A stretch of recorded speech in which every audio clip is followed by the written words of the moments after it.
Sorrindo, acrescentou: seu destino de atrair almas sinceras é muito bom. Aonde quer que vá, até no deserto, ou na selva, encontrará amigos. Ambas as bênçãos de Siri e Ukteswar tiveram ampla confirmação. Vim sozinho à América, onde não tinha um único amigo, mas aqui encontrei milhares, prontos a receber ensinamentos imperecíveis para a alma. Parti da Índia em agosto de 1920, a bordo da cidade de Esparta, o primeiro navio de passageiros a sair para a América depois do término da Primeira Guerra Mundial. Só consegui obter passagem após a remoção, de modo quase miraculoso, de muitas dificuldades burocráticas relativas à concessão de meu passaporte. No decorrer da viagem de 2 meses, um dos passageiros descobriu que eu era o delegado da Índia ao Congresso de Boston, Swami Yogananda, disse ele, com a primeira das muitas pronúncias exóticas que eu ouviria posteriormente na América ao mencionarem o meu nome. Dê-nos a honra de ouvir uma conferência sua na próxima quinta-feira à noite. Penso que seria muito útil a todos nós, passageiros, se falasse sobre a batalha da vida, e como empreendê-la. Ai de mim. Eu, é que tinha de travar a batalha de minha própria vida, conforme descobri na quarta-feira. Tentando desesperadamente coordenar minhas ideias para uma palestra em inglês, acabei por abandonar todos os preparativos. Meus pensamentos, como um potro selvagem experimentado oscila, recusaram qualquer cooperação com as regras da gramática inglesa. Todavia, confiando plenamente nas anteriores afirmações do mestre, apresentei-me aos ouvintes, no salão do navio, na quinta-feira. A eloquência não me afluiu aos lábios, permaneci de pé, sem articular palavra diante do auditório. Os ouvintes, depois de uma prova de paciência que durou 10 minutos, compreenderam minha atribulação, e começaram a rir. Para mim, a situação não era nada engraçada naquele momento. Indignado, dirigi ao mestre uma prece silenciosa. Você pode. Fale. A voz dele ressoou instantaneamente no mais íntimo de minha consciência. Meus pensamentos estabeleceram imediatamente relações amigáveis com a língua inglesa. 45 minutos depois, a assistência ainda se mantinha atenta. A palestra valeu-me uma série de convites para falar posteriormente a diversos grupos na América. Nunca pude me lembrar, após a conferência, de uma só palavra dita por mim. Investigando discretamente, ouvi de vários passageiros: o senhor pronunciou uma inspiradora palestra, em inglês correto e fluente. Ao receber tão agradável notícia, agradeci humildemente a meu guru, por seu oportuno auxílio, compreendendo mais uma vez que ele estava sempre comigo, suprimindo todas as barreiras de espaço e tempo. De vez em quando, durante o resto da viagem por mar, experimentava algumas pontadas de apreensão acerca da prova iminente, a próxima conferência em inglês, no Congresso de Boston. Senhor, rezei profundamente, permite que tu sejas a minha única inspiração. A cidade de Esparta atracou perto de Boston, em fins de setembro. Em 6 de outubro de 1920, pronunciei para os congressistas o meu discurso de estreia na América. Foi bem recebido, respirei aliviado.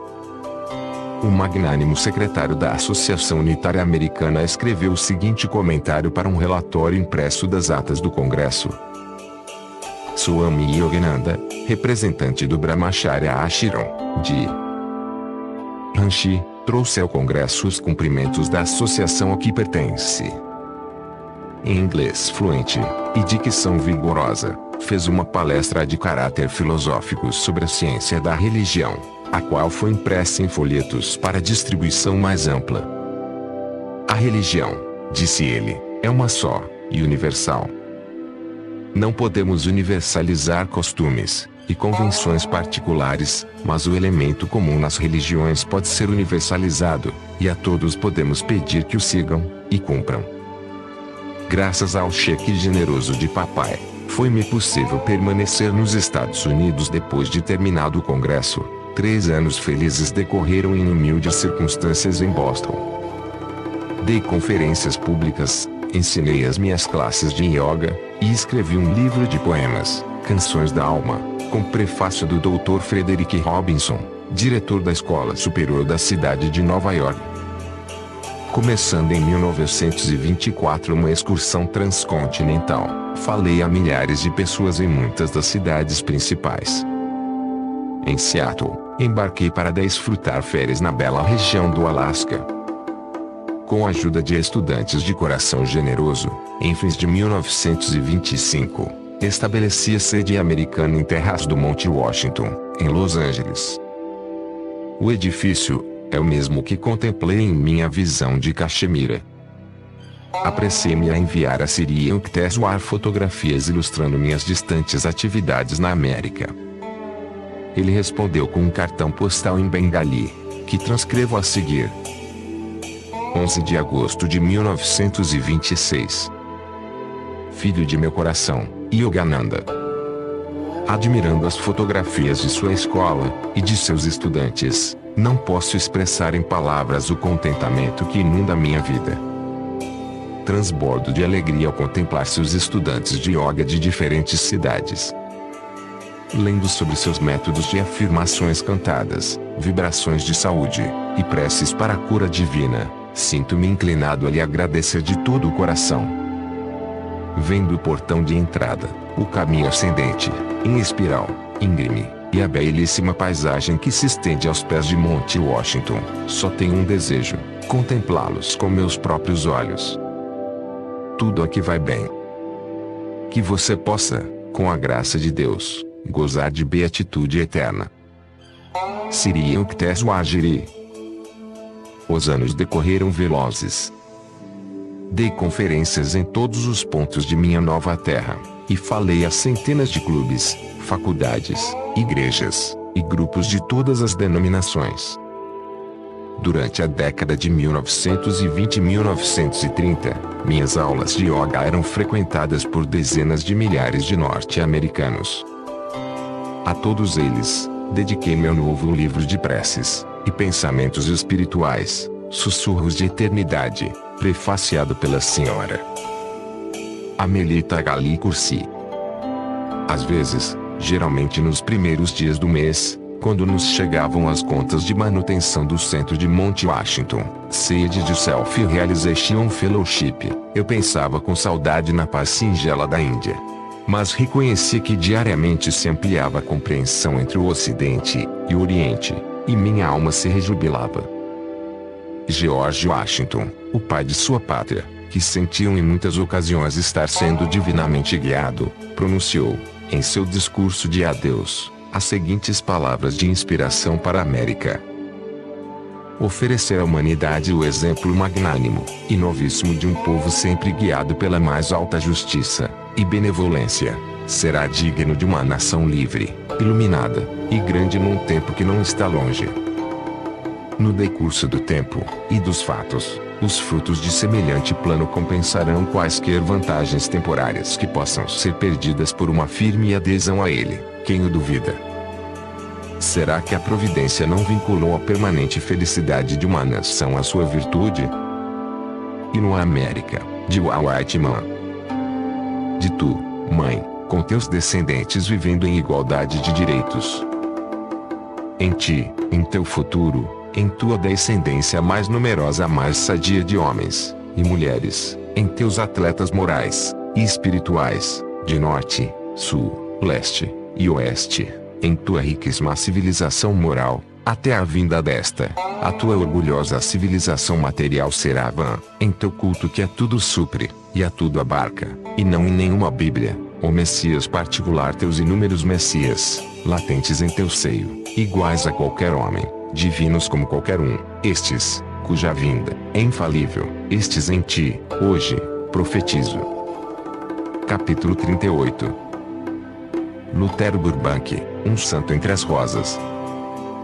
O segredo de melhorar o cultivo das plantas, além do conhecimento científico, é o amor. Lutero Burbank pronunciou estas palavras de sabedoria enquanto eu caminhava a seu lado, em seu jardim de Santa Rosa, na Califórnia. paramos em frente a um canteiro de cactos comestíveis. Enquanto eu realizava experimentos para produzir cactos sem espinhos, continuou ele, falava frequentemente com as plantas para criar uma vibração de amor. Não tenham medo, dizia Eliseu, vocês não precisarão de seus espinhos defensivos. Eu as protegerei. Gradativamente, a útil planta do deserto brotou numa variedade sem espinhos. Encantou-me este milagre. Por favor, querido Lutero, dê-me algumas folhas de cactos para plantar em meu jardim de Monte Washington.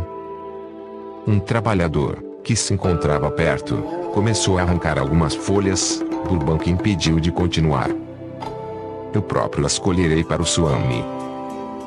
Deu-me 3 folhas que mais tarde plantei, regozijando-me à medida que elas atingiam alto porte. O grande horticultor contou-me que seu primeiro triunfo notável foi a obtenção de uma batata enorme, agora conhecida por seu sobrenome. Com a infatigabilidade do gênio, ele prosseguiu apresentando ao mundo centenas de cruzamentos para melhorar a natureza. Suas novas variedades Burbank de tomate, milho, abóbora, cerejas, ameixas, pêssegos, morangos, papoulas, lírios e rosas. Focalizei minha câmara fotográfica quando Lutero me conduziu à famosa nogueira com a qual provou que a evolução natural pode ser telescopicamente apressada. Em 16 anos apenas, disse ele, esta nogueira chegou a produzir nozes em abundância. Sem auxílio, a natureza teria requerido o dobro desse tempo. A filhinha adotiva de Burbank veio ao jardim, brincando ruidosamente com seu cão. Ela é minha planta humana. Lutero fez um aceno afetuoso à menina. Vejo a humanidade agora como uma planta única, e vasta que precisa, para suas mais altas realizações, apenas de amor, bênçãos naturais do amplo ar livre, cruzamentos e seleção inteligentes. No decurso de minha própria existência, observei progressos tão maravilhosos em evolução vegetal que prevejo com otimismo um mundo sadio e feliz, tão logo sejam ensinados às crianças os princípios da vida simples e natural. Devemos retornar à natureza, e a Deus na natureza. Lutero, você sentiria grande prazer em minha escola de Ranchi, com suas aulas ao ar livre, e sua atmosfera de alegria e simplicidade.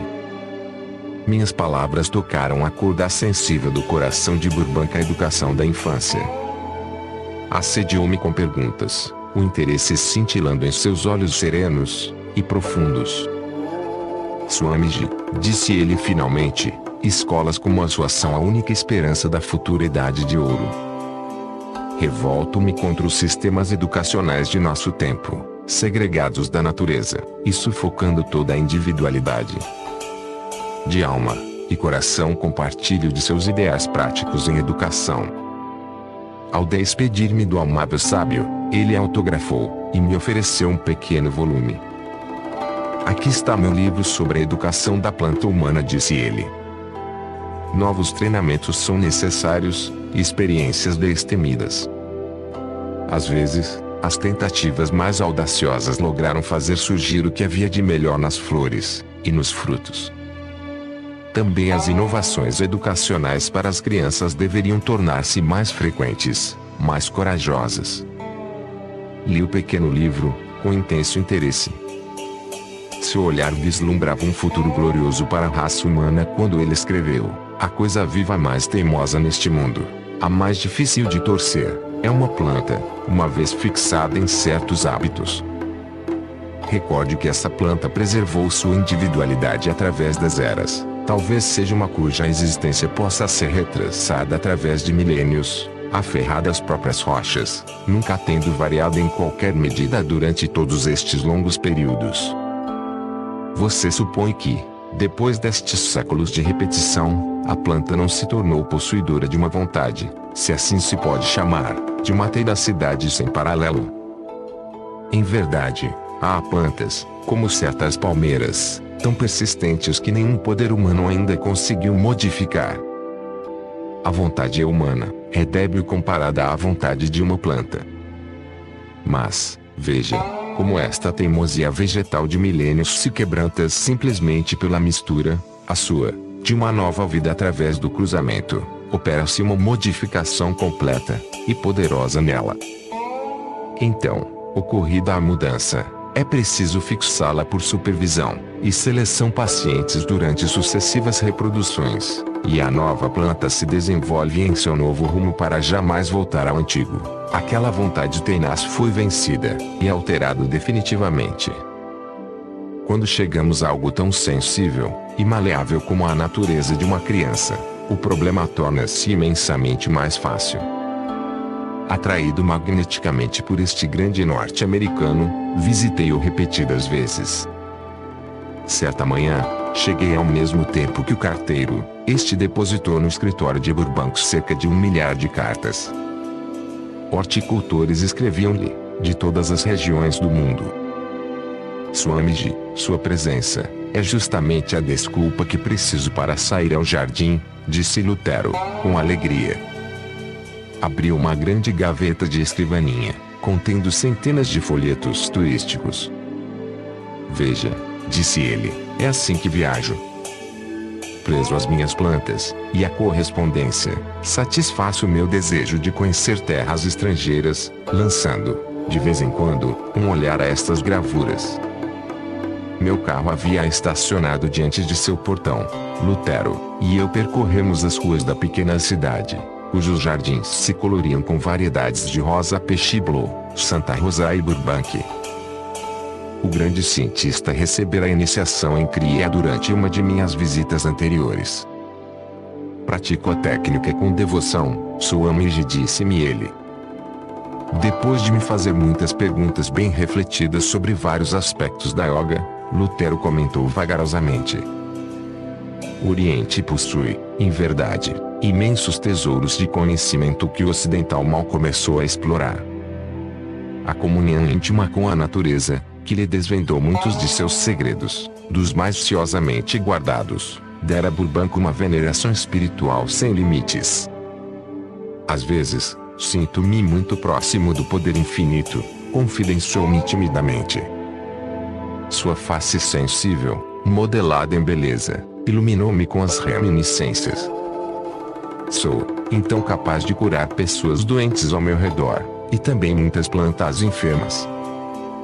Falou-me de sua mãe, uma cristã sincera. Muitas vezes depois de sua morte, disse Lutero, fui abençoado por sua aparição. Nessas visões, ela tem falado comigo. Com relutância voltamos à sua casa, e aquelas milhares de cartas à espera. Lutero, observei, no próximo mês começarei a publicar uma revista destinada a ser um repositório de verdades do Oriente e do Ocidente. Por favor, ajude-me a escolher um nome conveniente para esta publicação. Discutimos algum tempo sobre títulos, e finalmente concordamos na escolha de East, West, Oriente e Ocidente. Quando já havíamos retornado a seu escritório, Burbank deu-me um artigo de sua autoria sobre ciência e civilização. Será publicado no primeiro número de East, West, disse-lhe em agradecimento. Quando nossa amizade cresceu em profundeza, chamei a Burbank de meu santo norte-americano, és um homem, parafraseei em quem não existe dolo. Seu coração era insondavelmente profundo, há longo tempo familiarizado com a humildade, a paciência, o sacrifício. Seu pequeno lar entre as rosas era austeramente simples, ele conhecia a inutilidade do luxo, a alegria de ter poucos pertences. A modéstia com que carregava sua fama científica recordou-me, repetidas vezes, as árvores que se inclinam para o solo com o peso dos frutos maduros, e a árvore estéril que ergue ao céu a cabeça em alarde vazio. Encontrava-me em Nova York, em 1926, quando meu querido amigo partiu deste mundo. Em lágrimas, pensei, com que prazer eu faria todo o longo percurso daqui a Santa Rosa, só para vê-lo mais uma vez. Afastando-me de visitantes e secretários, passei as 24 horas seguintes em reclusão. No dia imediato, dirigi um ritual védico em sua memória, diante de uma grande fotografia de Lutero. Um grupo de discípulos meus, norte-americanos, vestindo trajes cerimoniais hindus, cantou hinos antiquíssimos enquanto se procedia a uma oferenda de flores, água e fogo, símbolos dos elementos físicos, e de seu regresso à fonte infinita. Embora o corpo de Burbank esteja num jazigo em Santa Rosa, sob um cedro do Líbano que ele plantou há anos atrás em seu jardim, sua alma se encontra para mim no santuário de toda a flor desabrochada à margem do caminhão. Sumido durante algum tempo no espírito vasto da natureza, não é Lutero quem sussurra em seus ventos, e passeia em suas madrugadas. Seu nome passou agora à herança da linguagem comum. Classificando Burbank como verbo transitivo, o novo dicionário internacional de Webster assim o define: cruzar, ou enxertar, uma planta, daí, figuradamente, melhorar, qualquer coisa, seja um processo, ou uma instituição, pela seleção de boas características, e rejeição das más, ou pelo acréscimo de boas características. Amado Burbank, exclamei depois de ler a definição, seu próprio nome é agora um sinônimo de bondade. Lutero, Burbank, Santa Rosa, Califórnia, Estados Unidos, 22 de setembro de 1924. Examinei o sistema Yogoda de Swami, e, em minha opinião, é ideal para treinar e harmonizar as naturezas físicas, mental e espiritual do homem. O objetivo do Swami é estabelecer, em todo o mundo, escolas que ensinem a viver, onde a educação, longe de se limitar apenas ao desenvolvimento intelectual, abrangerá também o treinamento do corpo, da vontade e dos sentimentos. O sistema Yogoda de desenvolvimento físico, mental e espiritual, oferecendo métodos simples e científicos de concentração e de meditação, permite a solução de muitos dos complexos problemas da vida, para que a paz e a boa vontade reinem sobre a terra. O Swami tem um conceito de educação que é simples bom senso, livre de todo o misticismo e impraticabilidade, do contrário, não teria minha aprovação. Apraz-me ter a oportunidade de unir-me de coração ao Swami em seu apelo em prol de escolas internacionais que ensinem a arte de viver, as quais, se estabelecidas, assegurarão um futuro melhor que tudo quanto conheço. Lutero Burbank. Capítulo 39. Teresa Neumann, a estigmatizada católica. Volte à Índia. Tenho esperado por você pacientemente durante 15 anos. Em breve, nadarei para fora deste corpo, rumo ao domicílio esplendoroso. Yogananda, venha. A voz de Sri Yukteswar ressoou surpreendentemente em meu ouvido astral enquanto eu meditava, sentado em minha sede em Monte Washington. Atravessando 16.000 quilômetros num piscar de olho, sua mensagem penetrou em meu ser como a luz de um relâmpago. 15 anos. Sim, refleti, estamos em 1935, passei 15 anos na América, propagando os ensinamentos de meu guru. Agora ele me chama. Algumas horas depois, descrevi minha experiência a um querido amigo, o Sr. James Lin. Seu desenvolvimento espiritual, pela prática diária de Kriya Yoga, tem sido tão notável que eu o chamo, com frequência, de Santo Lin. Nele, e em vários outros discípulos ocidentais, vejo com felicidade cumprir-se a profecia de Babaji de que também o Ocidente produziria santos de autêntica percepção de Deus, através da antiga senda de Yoga. O Sr. Lin insistiu generosamente em doar o necessário para a minha viagem. Assim resolvido o problema financeiro, fiz os planos de embarque para a Índia, via Europa. Eu voltarei, disse a meus estudantes. Jamais esquecerei a América. Durante o banquete de despedida que amigos queridos me ofereceram em Los Angeles, fitei-lhes demoradamente os semblantes, e pensei, agradecido, Senhor, a quem se lembra de ti como um único doador, nunca faltará a doçura da amizade entre os mortais. Parti de Nova York em 9 de junho de 1935, no vapor Europa. 2 estudantes me acompanhavam, meu secretária, o Sr. Richard White, e uma dama de meia idade, a senhorita Etia Blade, de Cincinnati. Desfrutamos dias de paz oceânica, em bem-vindo contraste com as semanas anteriores de pressa e trabalhos. Nosso período de descanso foi curto. A velocidade dos navios modernos tem seus aspectos lamentáveis. Como qualquer outro grupo de turistas curiosos, caminhamos pela antiga e enorme cidade de Londres. No dia seguinte à minha chegada, convidaram-me a falar a uma grande assistência em Caxton Hall, sendo apresentado aos ouvintes londrinos por Sir Francis Ongusband. Nosso grupo passou um dia agradável como hóspede de Sir Harry Lauder em sua propriedade rural da Escócia. Alguns dias mais tarde, nossa pequena comitiva cruzou o Canal da Mancha para o continente, pois eu desejava fazer uma peregrinação à Baviera. Senti que esta seria a única oportunidade de visitar a grande mística católica Teresa Neumann, de Comeniers-Health. Eu lera, há anos atrás, um admirável relato sobre Teresa. O artigo trazia os seguintes informes. Teresa, nascida na Sexta-feira da Paixão, em 1898, feriu-se num acidente aos 20 anos, ficou cega e paralítica. Recuperou a vista milagrosamente em 1923 por meio de preces à Senhorita Teresinha do Menino Jesus, a Florzinha. Mais tarde, as pernas de Teresa Neumann foram curadas instantaneamente. A partir de 1923, Teresa absteve-se completamente de alimentos e bebidas, exceto a ingestão diária de uma pequena hóstia consagrada. Estigmas, chagas sagradas de Cristo, apareceram na cabeça, peito, mãos e pés de Teresa, em 1926. Todas as sextas-feiras, ela revive a paixão de Cristo, padecendo em seu próprio corpo as históricas agonias de Jesus.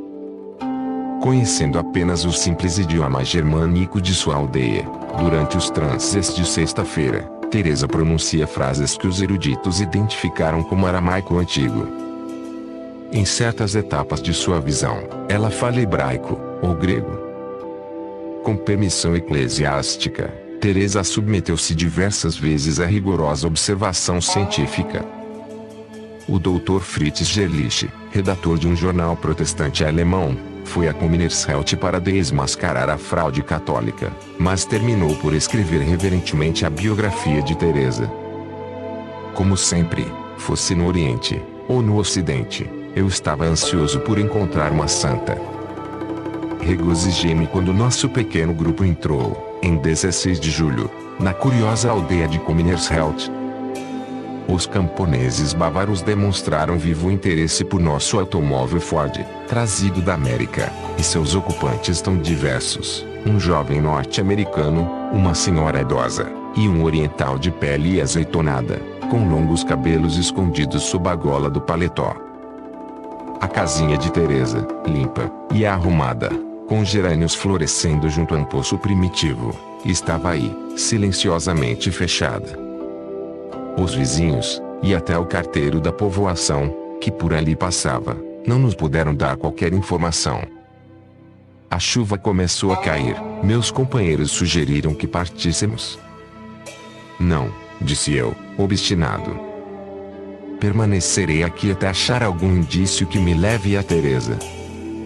2 horas mais tarde, estávamos ainda sentados em nosso carro, sob pesada chuva. Suspirei, queixoso, Senhor, porque tu me conduziste até aqui, se ela desapareceu. Um homem que falava inglês parou ao nosso lado, e ofereceu-nos ajuda, cortesmente. Não sei com certeza onde Teresa está, disse ele, mas ela costuma visitar a casa do professor Franz Wutz que ensina línguas estrangeiras na Universidade de Eichstätt, a cerca de 130 quilômetros daqui.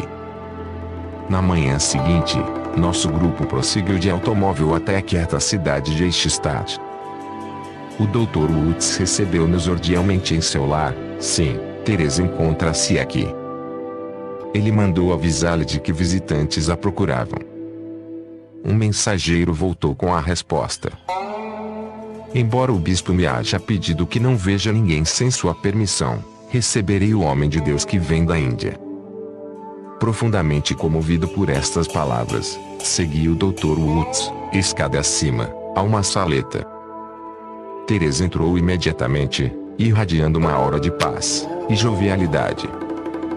Usava vestido preto e véu imaculadamente branco sobre a cabeça. Apesar de ter 37 anos naquela época, parecia muito mais jovem, possuindo realmente um encanto e frescor infantis. Saudável, bem proporcionada, com faces rosadas, e sempre alegre, eis a santa que não come. Teresa cumprimentou-me com um aperto de mãos muito gentil. Sorrimos em silenciosa comunhão, reconhecendo-nos, um ao outro, como amantes de Deus. O Dr. Woods ofereceu-se bondosamente para servir de intérprete. Quando nos sentamos, notei que Teresa me fitava com ingênua curiosidade. Evidentemente os hindus têm sido raros na Baviera. A senhora não se alimenta de nada? Eu queria ouvir a resposta de seus próprios lábios. Não, exceto uma hóstia, às 6 horas da manhã, todos os dias. De que tamanho é a hóstia? Tem a espessura do papel, e o tamanho de uma pequena moeda. Ela acrescentou, toma por motivos sacramentais. Se não está consagrada, sou incapaz de ingeri-la. Mas a senhora certamente não pôde viver apenas disso, durante 12 anos inteiros. Vivo da luz de Deus. Que simples a sua resposta, que einsteiniana. Compreendo, sabe que a energia flui para o interior de seu corpo, proveniente do éter, do sol, e do ar. Um rápido sorriso iluminou-lhe a face. Sinto-me muito feliz por compreender de que modo eu vivo. Sua sagrada vida é uma demonstração diária da verdade proclamada por Cristo. Não só de pão viverá o homem, mas de toda a palavra que sai da boca de Deus. De novo, ela evidenciou alegria ao ouvir minha explicação. Assim é, de fato. Uma das razões por que estou na Terra atualmente é para provar que o homem pode viver da luz invisível de Deus, e não apenas de alimento. Pode ensinar outros a viverem sem alimento. Ela pareceu um pouquinho chocada. Não posso fazer isso, Deus não o quer. Quando meu olhar recaiu em suas mãos fortes e graciosas, Teresa mostrou-me uma chaga quadrada, recém-cicatrizada, nas costas de cada mão. Em cada palma, ela assinalou uma chaga menor, recém-cicatrizada, em forma de lua crescente. Cada chaga transpassava completamente a mão. Isso me trouxe recordação clara de grandes pregos de ferro, quadrados, com extremidade em forma de meia-lua, ainda usados no Oriente, mas que não me lembro de ter visto no Ocidente. A santa contou-me algo de seus transes semanais. Como observadora indefesa, assisto integralmente à Paixão de Cristo. Cada semana, de quinta-feira à noite até a sexta-feira a 1 hora da tarde, suas chagas abrem e sangram. Ela perde 4,5 quilos de seu peso habitual de cerca de 55. Sofrendo intensamente em seu piedoso amor, Teresa espera, entretanto, com alegria, estas visões semanais de seu Senhor. Compreendi imediatamente que Deus planejou a estranha existência de Teresa para reassegurar a todos os cristãos a autenticidade histórica da vida e da crucificação de Jesus, conforme relatam os evangelhos, e para demonstrar dramaticamente o laço sempre vivo entre o mestre da Galileia e seus devotos. O professor Woods contou algumas de suas experiências com a santa. Um grupo de amigos, incluindo Teresa, costuma excursionar durante vários dias para conhecer regiões diferentes da Alemanha, disse-me ele. Verifica-se notável contraste, Teresa de nada se alimenta, todos os outros fazem 3 refeições por dia. Ela parece uma tosa recém-aberta, imune à fadiga. Sempre que algum de nós sente fome, e procura as hospedarias do caminho, Teresa ri-se jovialmente. O professor acrescentou alguns detalhes fisiológicos interessantes. Como Teresa não ingere alimento, seu estômago contraiu-se. Ela não tem excreções, mas suas glândulas sudoríparas funcionam, sua pele é sempre suave e firme. No momento de partir, manifestei a Teresa meu desejo de assistir a um de seus transes. Sim, venha, por favor, a Comines-Held, na próxima sexta-feira, disse ela graciosamente. O bispo lhe dará permissão. Estou muito contente por me haver procurado em Eichstätt. Teresa apertou-me as mãos, gentilmente, várias vezes, e acompanhou nosso grupo até o portão. O Sr. White ligou o rádio do automóvel. A santa examinou-o com risinhos entusiásticos. Juntou-se um número tão grande de crianças e jovens interessados que Teresa se retirou para o interior da casa. Reapareceu numa das janelas, donde nos observava, atenta, infantilmente, acenando com a mão. Que a santa dorme apenas 1 ou 2 horas por noite. Subimos por uma conversa. No dia seguinte, com 2 irmãos de Teresa, muito bondosos e amigos. A despeito das diversas chagas em seu corpo, ela é ativa e eficiente. Ama os pássaros, cuida de um aquário de peixes, e trabalha frequentemente em seu jardim. Sua correspondência é grande. Os devotos católicos lhe pedem orações e bênçãos para a cura. Muitos a procuraram, sendo por ela curados de enfermidades graves. Seu irmão Ferdinando, com aproximadamente 23 anos de idade, explicou que Teresa tem o poder, através da prece, de transferir males alheios para seu próprio corpo, onde, então, os resgata. A abstinência da santa em relação ao alimento data da época em que ela rezava para que a moléstia da garganta de um jovem de sua paróquia, então se preparando para ingressar no sacerdócio, fosse transferida para a sua. Na tarde de quinta-feira, nosso grupo dirigiu-se à casa do bispo, o qual fitou meus flutuantes cabelos com alguma surpresa. Ele redigiu prontamente a permissão necessária. Não havia pagamento a fazer. O regulamento criado pela igreja destina-se apenas a proteger Teresa da avalanche de turistas fortuitos que, em anos anteriores, se precipitavam aos milhares em Comines-Held, às sextas-feiras. Chegamos à aldeia, na sexta-feira, aproximadamente às 9:30 da manhã. Notei que a casinha de Teresa possui uma claraboia extensa para permitir, à santa, abundante luz. Agradou-nos ver a residência com as portas não mais fechadas, porém totalmente abertas, em hospitaleira acolhida. Entramos em uma fila de cerca de 20 visitantes, já de posse, cada um, da necessária permissão. Muitos tinham vindo de grandes distâncias para assistir ao transe místico.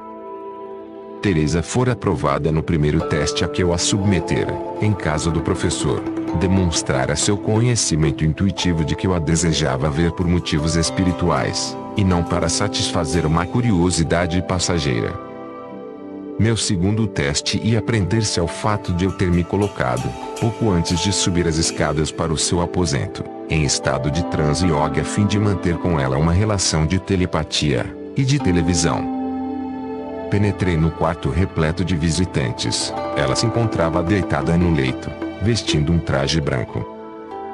Com o Sr. White logo atrás de mim, detive-me assim que transpus o limiar, intimidado ante um espetáculo dos mais estranhos e espantosos. O sangue fluía das pálpebras inferiores de Teresa, num fio delgado e incessante, da espessura de uns 2,5 cm. Seu olhar dirigido para cima, focalizava o olho espiritual no centro da testa. O pano que lhe envolvia a cabeça estava ensopado de sangue, oriundo dos estigmas, as chagas da coroa de espinhos. O traje branco apresentava uma rubra mancha sobre o coração, proveniente da ferida do lado, no lugar onde o corpo de Cristo, séculos antes, sofrera a última injúria, ao ser atingido pela lança do soldado. As mãos da santa estendiam-se em gesto maternal, suplicante, sua face tinha uma expressão simultaneamente torturada e divina.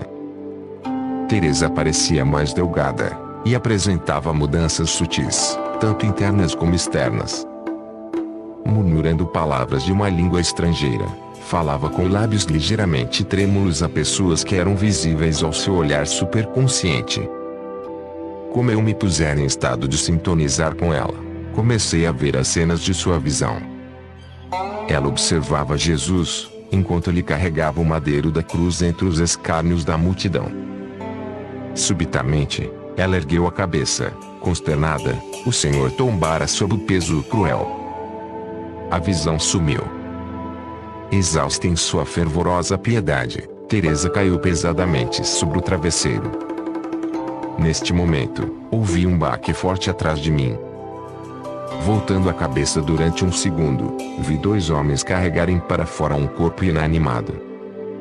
Mas, por estar saindo do profundo estado superconsciente, não reconheci imediatamente a pessoa que havia caído. Fixei outra vez o olhar no rosto de Teresa, mortalmente pálido sob os filetes de sangue, mas agora tranquilo, irradiando pureza e santidade. Pouco depois olhei para trás de mim, e vi o Sr. White de pé, com a mão sobre a face manchada de sangue. Dick, perguntei, ansioso, quem caiu? Você. Sim, desmaiei com o pavoroso espetáculo. Bem, disse-lhe eu, para consolá-lo, você tem a coragem de voltar, e presenciar outra vez o espetáculo. Lembrando-nos da paciente fila de peregrinos, o Sr. White e eu silenciosamente nos curvamos em adeus a Teresa, e nos afastamos de sua sagrada presença. No dia seguinte, nosso pequeno grupo prosseguiu de automóvel em direção ao sul, agradecido por não precisar depender de trens, podendo, ao contrário, parar nosso Ford quiséssemos, ao longo da paisagem rural. Desfrutamos cada minuto de nossa viagem através da Alemanha, Holanda, França e Alpes suíços. Na Itália, fizemos uma excursão especial a Assis, em homenagem ao apóstolo da humanidade, São Francisco.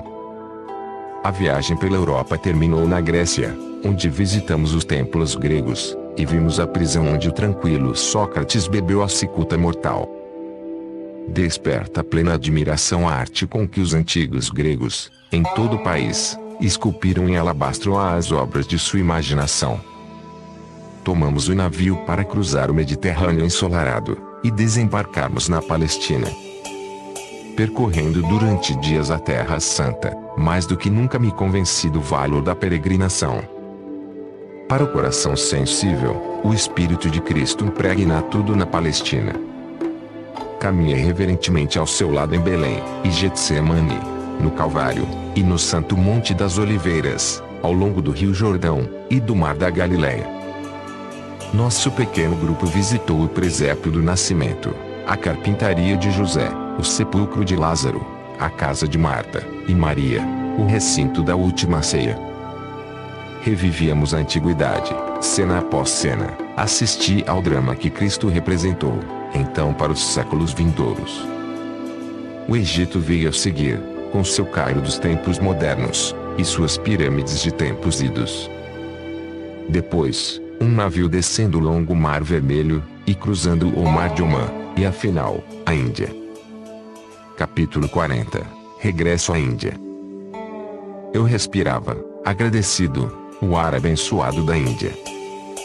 Nosso navio, o Rajputana, atracou, em 22 de agosto de 1935, no enorme porto de Bombaim. Já no primeiro dia de meu desembarque provei o gosto antecipado da atividade ininterrupta que me absorveria durante o ano inteiro. Amigos haviam se reunido no cais para nos recepcionar com guirlandas de flores. Pouco depois, em nosso apartamento do Hotel Taj Mahal, recebemos diversos grupos de repórteres e fotógrafos. Bombaim apresentou aspectos novos para mim. Encontrei-a dinamicamente modernizada, com muitas inovações ocidentais. Palmeiras enfileiravam-se nas largas avenidas. Magníficos edifícios do governo rivalizavam com os templos milenares. Contudo, pouco tempo empregamos em atividades turísticas. Eu estava impaciente, ansioso por ver meu muito amado guru, e outros seres queridos. Confiando o Ford ao vagão bagageiro, nosso grupo avançou velozmente em direção leste, por trem, rumo a Calcutá. Chegando à estação de Okra, encontramos tão imensa multidão reunida para nos saudar que, Por alguns momentos, nos foi impossível descer do trem. O jovem Marajá de Casimbazar e meu irmão Bichen encabeçavam a comissão de recepção. Eu não me achava preparado para o calor e a magnitude daquela acolhida. Precedidos por uma fila de automóveis e motocicletas, e entre sons de regozijo de tambores e de grandes búzios, a senhorita Blade, o senhor White e eu, cobertos de guirlandas da cabeça aos pés, dirigimos-nos lentamente de carro até a casa de meu velho pai. Papai abraçou-me como se eu regressasse dentre os mortos. Longamente nos fitamos, mudos de alegria. Irmãos e irmãs, tios, tias, primos, discípulos e amigos do passado agrupavam-se ao meu redor, todos com os olhos úmidos. Agora transferida aos arquivos da memória, a cena da afetuosa reunião perdura vividamente, inolvidável ao meu coração. Quanto ao meu encontro com Sirian Kteswar, faltam-me palavras. Permitam-me transcrever, suficientemente, a seguinte descrição de meu secretário. Hoje, pleno das mais sublimes expectativas, conduzia Yogananda, em nosso Ford, de Calcutá a Serampore, registrou o Sr. White em seu diário de viagem. Passamos por estabelecimentos comerciais singulares. Um destes era o restaurante preferido de Yogananda em seu tempo de faculdade, e finalmente penetramos numa estreita viela, entre muros. Uma súbita volta à esquerda, e eis à nossa frente o ashram do mestre, um edifício de tijolos, em cujo andar superior se destaca uma sacada com grade de ferro. Irradiava-se da moradia uma aura de solidão tranquila. Com grave humildade, atrás de Yogananda, penetrei no pátio, dentro dos muros do eremitério. Nossos corações pulsando aceleradamente, subimos alguns degraus de cimento, pisados, sem dúvida, por inúmeros buscadores da verdade. Nossa atenção crescia agudamente, à medida que avançávamos. À nossa frente, no alto da escada, apareceu silenciosamente o grande ser, Swami Sirian Kteswarji, de pé, em nobre atitude de sábio. Meu coração, arfando, dilatou-se pelo privilégio abençoado de estar em sua sublime presença. Lágrimas toldaram meu olhar ávido quando Yogananda caiu de joelhos, e ofertou, com uma inclinação de cabeça, as saudações e o agradecimento de sua alma, tocando com a mão os pés do Guru, e, a seguir, em humilde obediência, a sua própria testa. Então se levantou, e foi abraçado, dos dois lados do peito, por Sirian Kteswarji. Palavra nenhuma se pronunciou de início, mas um sentimento intenso era expresso em mudas frases da alma. Como seus olhos resplandeciam no calor do encontro. Uma vibração de ternura espraiou-se pelo tranquilo pátio, e o sol repentinamente se esquivou das nuvens para acrescentar um fulgor de glória. De joelho em terra, diante do mestre, ofereci-lhe meu agradecimento e amor indizíveis, tocando-lhe os pés calejados pelo tempo e pelo serviço. Recebi sua bênção, levantei-me em seguida, e fitei seus belos olhos profundamente introspectivos, mas radiantes de ventura. Entramos em sua sala de estar, com um lado inteiro abrindo-se para a sacada que avistamos da rua. O mestre sentou-se num colchão forrado, no chão de cimento, apoiando o braço num velho sofá, e Yogananda e eu nos sentamos junto aos pés do Guru, recostados em almofadas cor de laranja, a fim de tornar mais cômoda a nossa posição sobre a esteira de palha. Tentei, sem muito êxito, captar a essência da conversa em bengali entre os dois Swamijis, pois descobri que eles não usam o inglês quando estão juntos, embora o Swamiji Maharaj, título com que também designamos o grande Guru, o possa falar, e o faça com frequência. Entretanto, percebi facilmente a santidade deste grande ser, através de seu bondoso sorriso, e de seus olhos cintilantes. Em sua conversa, engraçada, ou séria, discerne-se rapidamente o caráter positivo de suas declarações, a marca de um sábio, alguém que sabe, porque conhece Deus. A grande sabedoria, o vigor de propósitos, e a determinação do mestre são evidentes em cada um de seus atos. Ele se veste com simplicidade, seu dote, e sua camisa, tingidos há tempos atrás com tonalidade ocre, apresentam agora um desbotado matiz de laranja. Observando-o, a intervalos, reverentemente, notei sua estatura grande, atlética, seu corpo tornou-se rijo com as provas e os sacrifícios da vida de renúncia. Seu porte é majestoso. Caminha com passo nobre, em posição ereta. Um riso travesso e jovial brota das profundezas de seu peito, sacudindo e estremecendo seu corpo inteiro. Sua face austera transmite surpreendentemente uma impressão de divino poder. O cabelo, repartido ao meio, branco junto à testa, apresenta mechas de prata e negro, outras de ouro e negro, terminando em anéis sobre os ombros. Sua barba e bigode, escassos ou ralos, parecem realçar-lhe os traços do rosto. A testa em rampa, como se procurasse os céus.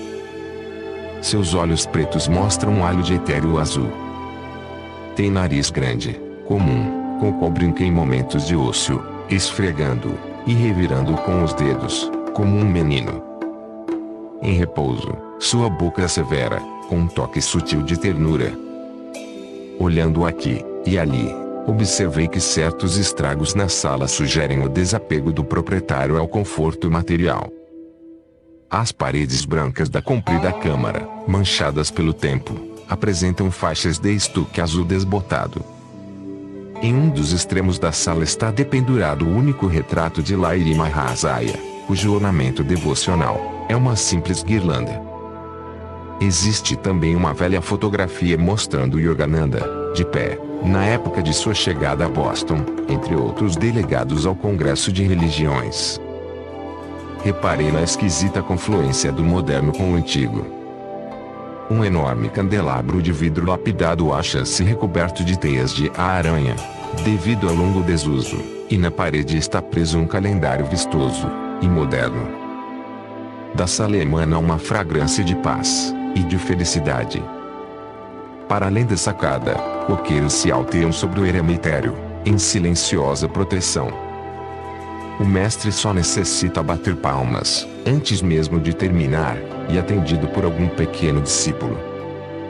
Um deles, um mocinho magro, cujo nome é Prafula, tem longos cabelos escuros, brilhantes olhos negros, e um sorriso celestial. Seus olhos cintilam quando os cantos da boca se erguem, como se fossem duas estrelas, e uma lua crescente que surgissem, repentinamente, ao crepúsculo.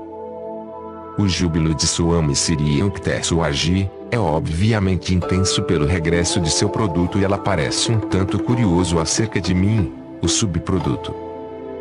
Contudo, o predomínio de sabedoria na natureza deste grande ser impede a exteriorização de seus sentimentos. Yogananda ofereceu-lhe alguns presentes, segundo o costume quando um discípulo volta-se ao guru. Mais tarde, nos sentamos para uma refeição simples, mas bem preparada, de arroz e vegetais.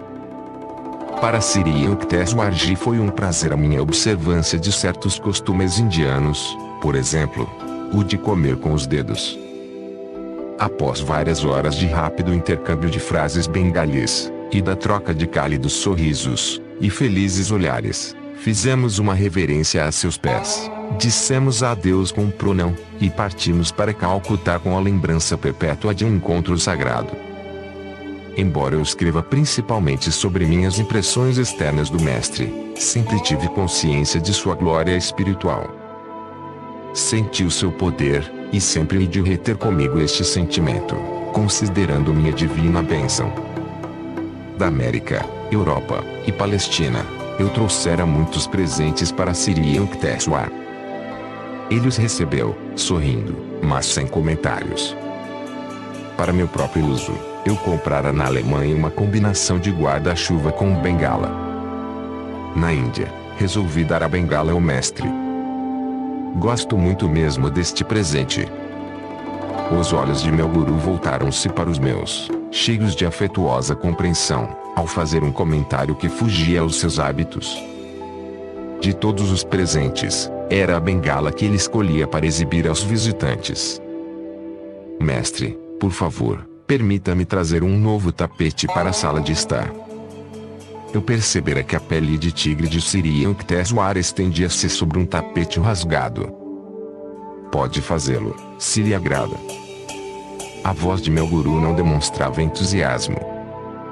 Observe, minha pele de tigre é boa e limpa, sou um monarca em meu pequeno reino.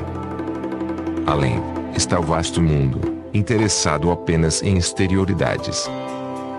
Quando ele pronunciou estas palavras, senti que os anos voavam para trás, mas uma vez eu era um jovem discípulo, purificando diariamente no fogo do castigo. Assim que me pude arrancar de Serampore para Calcutá, parti com o Sr. White para Ranchi. Que acolhimento ali, que comovente ovação! Lágrimas inundaram meus olhos ao abraçar os professores altruístas que conservaram o estandarte da escola drapejando ao vento, durante minha ausência de 15 anos. As faces brilhantes, e os sorrisos felizes dos alunos internos e externos testemunhavam amplamente o valor de seu cuidadoso preparo nas várias disciplinas escolares, bem como de seu treinamento em yoga. Contudo, infelizmente, a instituição de Ranchi passava por terríveis dificuldades financeiras. Sri Manindra Chandra Nundi, o velho Maharaja cujo palácio de Kazim Bazar se convertera no edifício central da escola, e que fizera numerosas doações principescas, agora estava morto. Muitas atividades beneficentes e liberais da escola se encontravam em sério perigo por falta de suficiente auxílio público. Não vivera eu durante anos nos Estados Unidos sem aprender algo de sua sabedoria prática, seu espírito intrépido ante os obstáculos. Permaneci uma semana em Ranchi, lutando com problemas críticos. A seguir vieram as entrevistas em Calcutá com líderes e educadores eminentes, uma longa conversa com o jovem Maharaja de Kazim Bazar, um apelo financeiro a meu pai, e, viva! Os abalados alicerces da escola de Ranchi começaram a se firmar. Muitos donativos chegaram, de meus estudantes norte-americanos, no momento crítico. Alguns meses após minha chegada à Índia, tive a alegria de ver legalizada a situação da escola de Ranchi. O sonho de toda a minha vida, de um centro educacional yoga mantido por doações permanentes estava realizado. Esta aspiração guiara-me desde o humilde princípio em 1917, com um grupo de 7 meninos. A escola, Yogoda Satsanga Brahmacharya Vidyalaya, ministra aulas, ao ar livre, de matérias dos cursos primário e secundário. Os estudantes internos e externos também recebem treinamento vocacional para certas profissões.